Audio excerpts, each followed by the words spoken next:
What are we going to talk about today? The bubble. I don't know, when I look at this image, it reminds me of a protective bubble. Some of us have a protective bubble. We don't appreciate it. And there's so many things that avoid us and just miss us, or things that you thought you'd never overcome, and you are able to overcome them, and you look back now and say, wow, I never knew I was capable of accomplishing that, or pulling through that, be it an illness, a sickness, a loss, the bubble. I think we can all be in a bubble, in a protective bubble, because I could tell you so many things have missed me. It's almost like one of those funny TV commercials where a guy's walking down the street and behind him everything is falling into chaos and he's unaffected. Interesting. I was thinking about this today. How is it possible to become untouchable? Is it possible to just have circumstances work out in your favor so you're untouchable? And I'm not talking about, I don't know, my voice gives you people some kind of mafia kind of thing. I'm not talking about that this time. These are just things to ponder. Okay, step one, here's my idea. So you think you have some kind of power, the ability, maybe you think you're a little psychic. Maybe you've had some little circumstances happen sometimes and it blew you away. If you had these kind of experiences, tell me in the comments. Don't just be quiet. Now, how do you tune into that? It happens all day long. Every single day it happens. But you don't pay attention to it. You miss it. You don't listen to that little voice. Now, I'm not talking about being schizophrenic, smarten up. I'm talking about that little voice that sometimes you ignore. Alright, so you're going to start doing things. You're going to start playing with your mind. You're going to start to, let's call it, toy with your reality. This is the first step in learning to see if you have the ability to control your matrix, like I've talked about in other videos. So here's how you toy with your reality. You start to try, I'll give you the simplest example. You're in a building, there's 3 elevators. You hit the button. You have no clue which one's going to come. You try to focus and figure out and see how many times you can do that.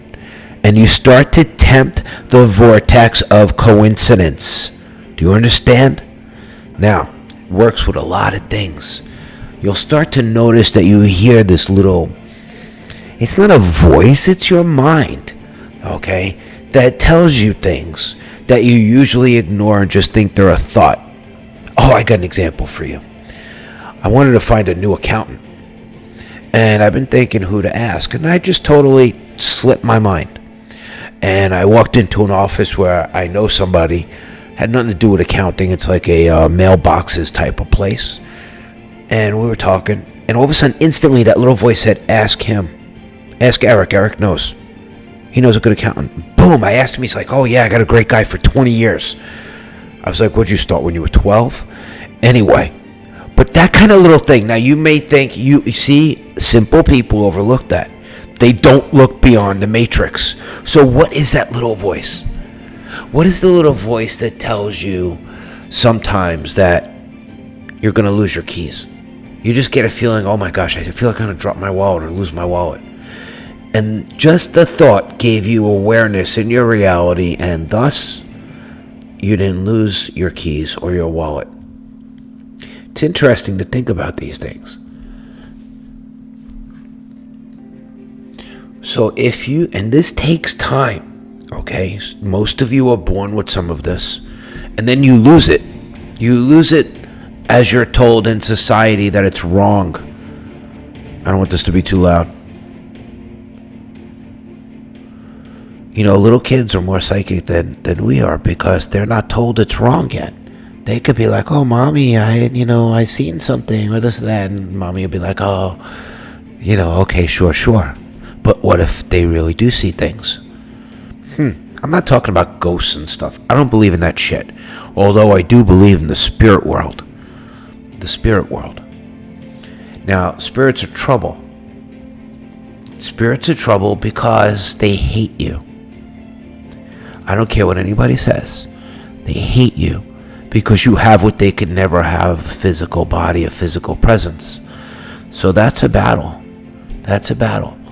And people do crazy things sometimes.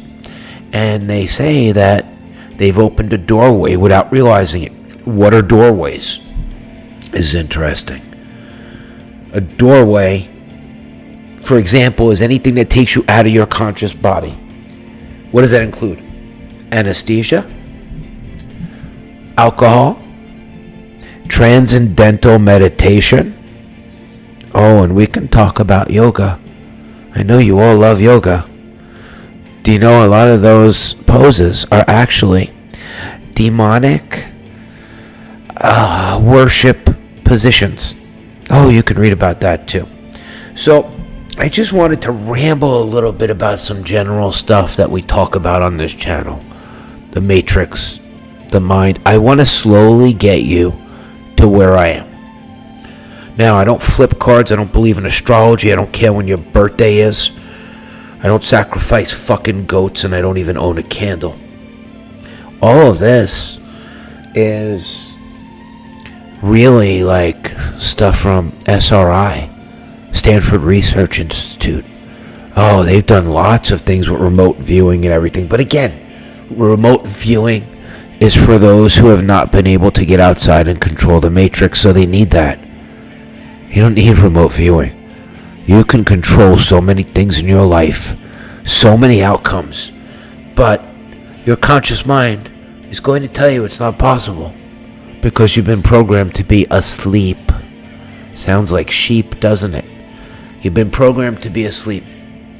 And it used to be the television. That's what used to lull people into that state of stupid bliss. Stupid bliss. And now it's your phones. My phone. All of our phones. They talk about the number of the beast. What if these new Chinese lighters suck? What if the number of the beast was your IMEI number of your phone? And people would say, well, that changes when I buy a new phone. Well, so what? Whoever said the number of the beast can't change as long as you got a number, right? What if it was our IP addresses? Have you noticed how addicted people are to their phones? Have you ever gone out? I'm sure you have. Just today I see two hot girls that look like friends sitting on a bench, and they're not talking to each other. They're both glued to their phone. People almost walk into you glued to their phone. You sleep with your phone. When did that shit start? My phone is always in my hand. I'm sure yours is too. Is it control? It's really AI. If you think about it, your phone is always learning, getting better, farther, better, faster, stronger, learning everything that you like. It's so interesting. I think I left you with enough food for thought today. If you want to know any particular topics, talk to me in the comments. I read them. It's a small channel. You can have my attention. You can actually have power. You can have influence over what I discuss. And believe me, I'm extremely versatile. You need to fix your fucked up relationship? I can do that too. Subscribe. Put a thumbs up. And I'll put more content here. If not, we let the channel wither.